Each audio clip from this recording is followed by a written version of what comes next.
Every day for 20 years, I would say, what am I going to do next?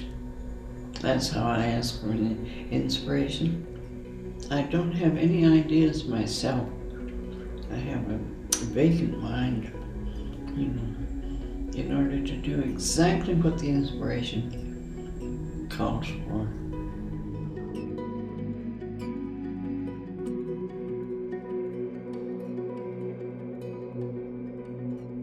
She would sit in her rocking chair until the idea came into her head, and she called this inspiration, the sort of presentation seemingly automatically of the image fully formed in her head.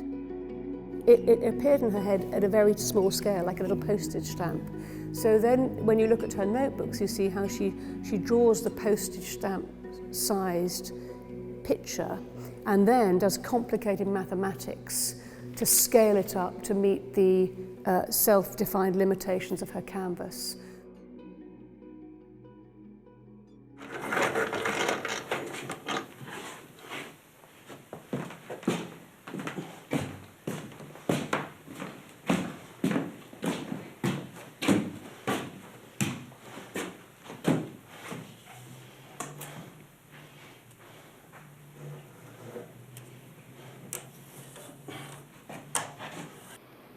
I was sitting waiting for inspiration about innocence.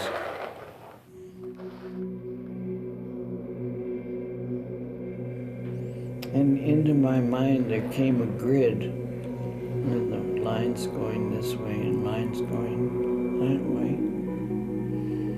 And they were innocent. They looked like innocence.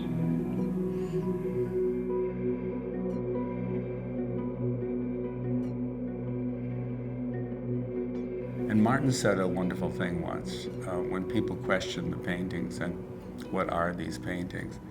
And she said, from music, people accept pure emotion, but from art, they demand explanation. Well, these paintings are pure emotion.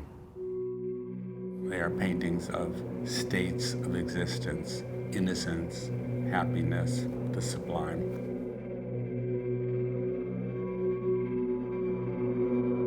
And we have a tremendous range of abstract feelings, but we don't pay any attention to them.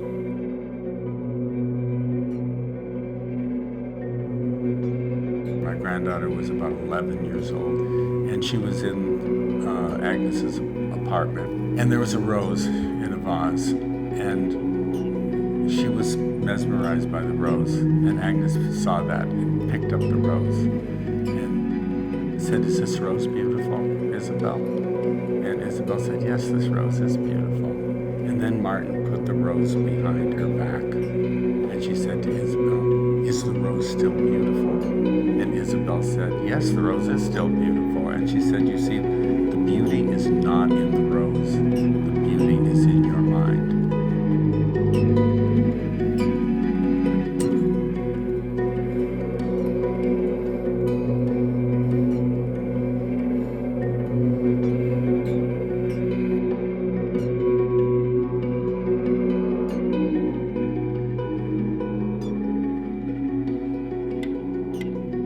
I painted for 20 years, and I didn't like the paintings.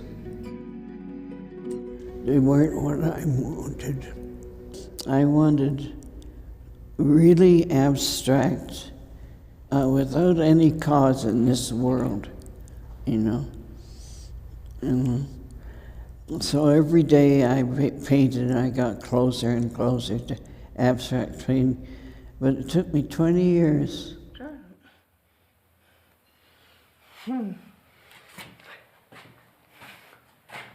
Had trouble, that one. I think we tend to associate Agnes Martin with the grid, but she wasn't born a fully fledged abstract painter, and she went through 2 decades of really incredibly intense experimentation to achieve that moment of perfection.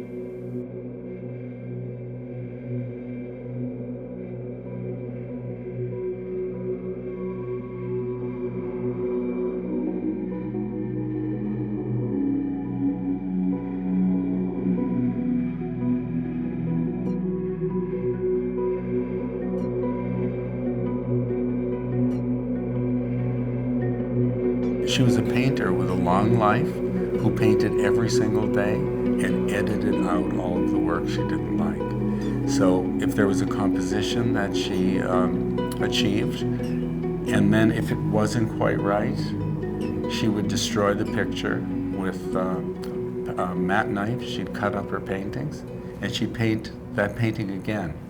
And she could paint that painting 10 times and destroy 9 of them. So Martin was the greatest editor of work, I think, of any artist probably who ever lived. I think about nothing but painting.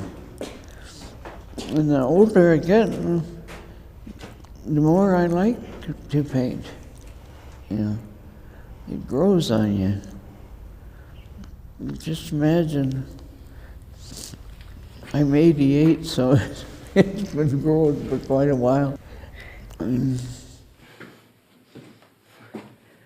Have to sit down.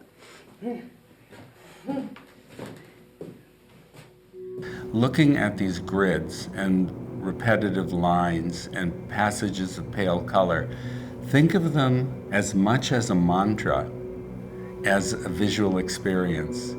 And the repetition is like the repetition of the sound.